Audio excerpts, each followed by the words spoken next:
Operation सिंदूर की सफलता के लिए भारत की तीनों रक्षा सेनाओं के अपने सभी बहादुर जवानों को आदरणीय प्रधानमंत्री जी को और आदरणीय रक्षा मंत्री जी का हृदय से अभिनंदन करते हुए प्रदेशवासियों की ओर से हृदय से बधाई देता हूं। मैं आभारी हूं आदरणीय प्रधानमंत्री जी का और आदरणीय रक्षा मंत्री जी का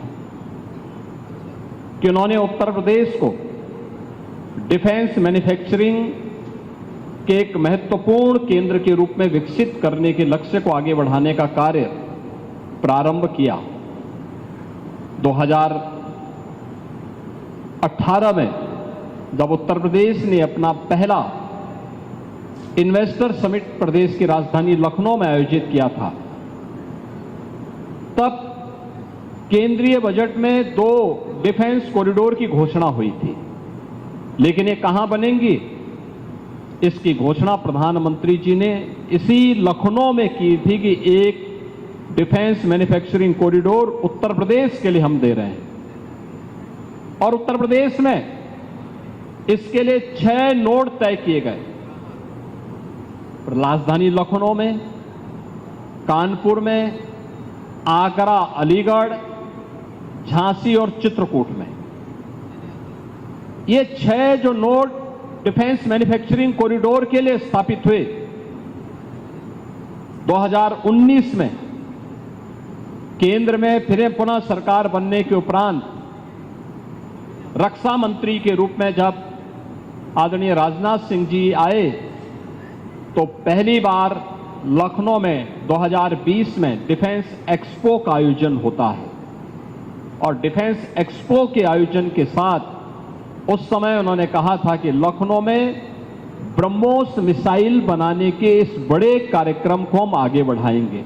ब्रह्मोस मिसाइल क्या होती है, अभी आपने ऑपरेशन सिंदूर के अंदर इस मिसाइल के पराक्रम की एक झलक देखी होगी, और नहीं देखी होगी तो कम से कम पाकिस्तान वालों से पूछ लेना चाहिए कि ब्रह्मोस मिसाइल की ताकत क्या है।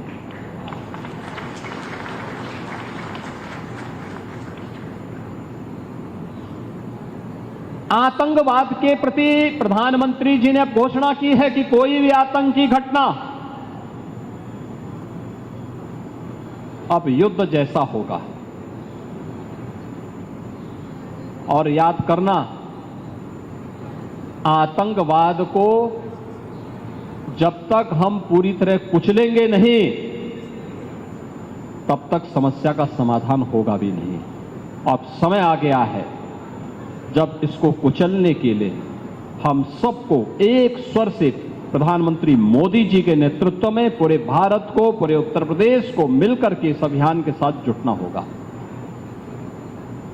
आतंकवाद कुत्ते की पूंछ है जो कभी सीधी होने वाली नहीं, जो प्यार की भाषा मानने वाली नहीं है। उसको उसकी भाषा में जवाब देने के लिए तैयार होगा। और इस दिशा में भारत ने ऑपरेशन सिंदूर के माध्यम से दुनिया को एक संदेश दे दिया है। उत्तर प्रदेश के अंदर जो 6 के 6 नोड डिफेंस मैन्युफैक्चरिंग कॉरिडोर के हमारे विकसित हो रहे हैं, इन 6 के 6 नोड पर हमारा कार्य तेजी के साथ आगे बढ़ रहा है। इससे पहले हम लोगों ने कानपुर में, वहां पर रक्षा सेनाओं के लिए जो गोला बारूद बनता है उसके उत्पादन के एक केंद्र का वहां पे शुभारंभ किया था। बहुत बड़ा केंद्र बना है, आप जाएंगे, अत्याधुनिक केंद्र है। अब वे अपने एक्सपेंशन के लिए भी उन्होंने और लैंड मांगनी प्रारंभ की। लखनऊ में भी आपने देखा होगा कि ब्रह्मोस को जैसे ही 200 एकड़ लैंड दी गई तो पीटीसी भी यहां पर आया है। पीटीसी के कार्यों को आपने देखा होगा कि न केवल ब्रह्मोस के लिए बल्कि एरोस्पेस से जुड़े हुए उन सभी कार्यों के लिए उनके द्वारा एक एंकर यूनिट के रूप में यहां पर उत्पादन कार्य अपना प्रारंभ भी किया गया है। लगभग 7 यूनिट यहां पर ब्रह्मोस से जुड़ी हुई एंकर यूनिट भी इसके अगल बगल लग रही है।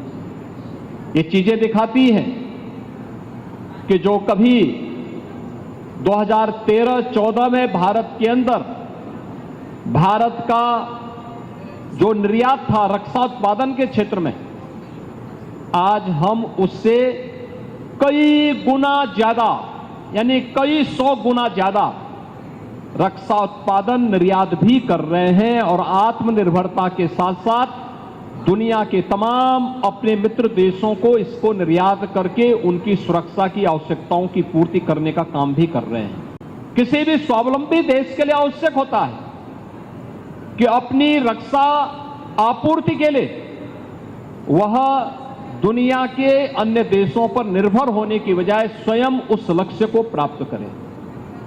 आज पूरी दुनिया के अंदर आप देख रहे होंगे युद्ध अलग अलग क्षेत्रों में हो रहे हैं, अलग अलग क्षेत्रों में हो रहे हैं।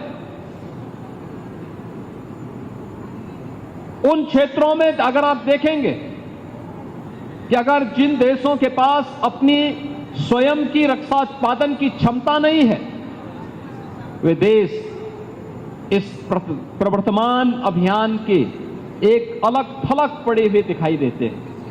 लेकिन जिनके पास अपनी आत्मनिर्भरता है रक्षा उत्पादन के क्षेत्र में, वे दुनिया के अंदर पूरी धमक के साथ आगे बढ़ करके अपने कार्य को आगे बढ़ा रहे हैं, अपनी सुरक्षा भी कर रहे हैं, अपनी संप्रभुता की रक्षा भी कर रहे हैं। आपके सामने इजराइल का उदाहरण है।